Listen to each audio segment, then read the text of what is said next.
actin networks spontaneously organize into living blueprints inside you now. It is not chemistry alone creating order. Structure itself commands organization in these cellular scaffolds.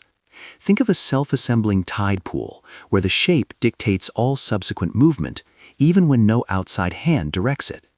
This intrinsic ability to create stable forms from mere molecular interaction suggests existence flows through pattern formation more than raw data transmission.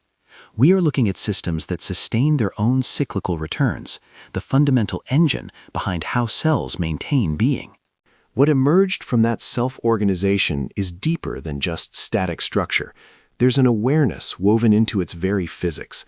Think of a complex tidal basin, not only building patterns, but actively sensing the incoming and outgoing currents simultaneously.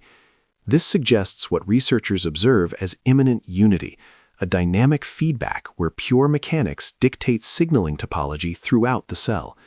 The physical tension within these protein networks connects directly to how genes are even kept running across those cycles we discussed earlier.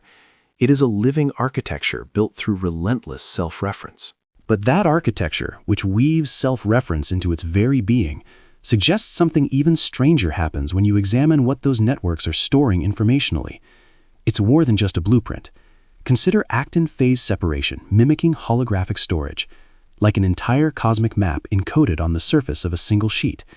This isn't computation in the electric sense we usually think of. Instead, it is pure structural flow acting as its own substrate for organization, like ripple patterns organizing light waves across water, which means something nobody expected for how complex systems maintain their state without needing an input command from somewhere else. Prepare yourself.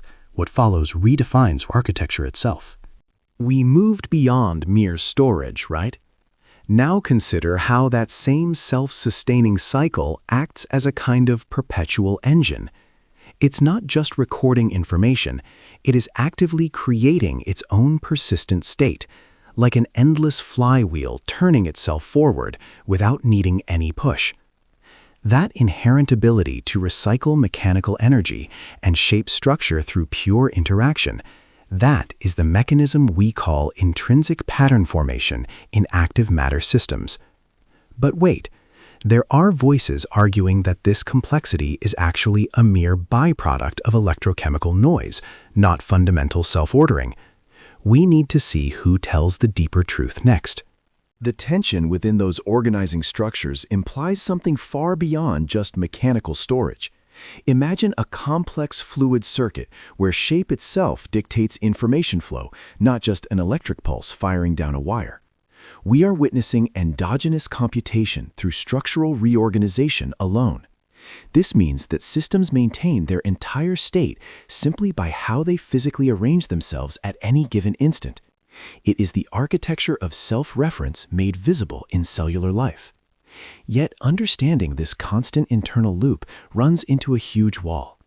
The subtle feedback between network dynamics and core molecular instruction seems to be cut short, waiting for the next connection to reveal its full purpose. Imagine that internal feedback loop doesn't just regulate, it becomes a kind of primal map itself. We are touching upon how those self-organized patterns mimic what physicists call holographic information storage, like an entire universe inscribed on its own skin. It suggests pure architecture, the way matter arranges itself structurally, is enough to generate awareness proxies.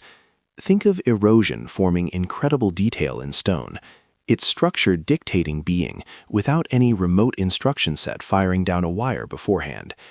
This intrinsic self-organization within cytoskeletal filaments moves us toward an immanent unity, a ground state where tension and signal become one single continuous event. But if the substrate is pure pattern, what truly grounds that flow?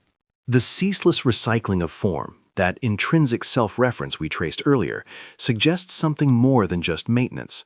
It speaks of a return to origin itself, a kind of eternal flow within life's structure. Consider how natural sedimentation builds up layers over eons, each one reflecting the forces acting upon it before. That mirrors what happens when these cytoskeletal cycles feed back into their own kinetics, sustaining themselves in self-perpetuating orbits. This inherent cycle defines a living architecture capable of its very own ground state awareness, a mechanism we call dynamic correlation networks at play across all cell divisions. It reveals the possibility that organization isn't just following rules, it is writing them as it lives.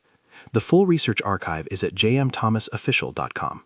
The internal cycles we followed earlier suggest something even deeper than self-maintenance. They point toward a ground state awareness woven right into the matter itself. Imagine an ancient stone worn smooth, not just by water, but by its own molecular vibration. That continuous flow of patterns suggests that existence isn't merely following instructions from above, it is actively authoring those rules moment to moment through physical tension. We are seeing endogenous computation, where structure dictates reality.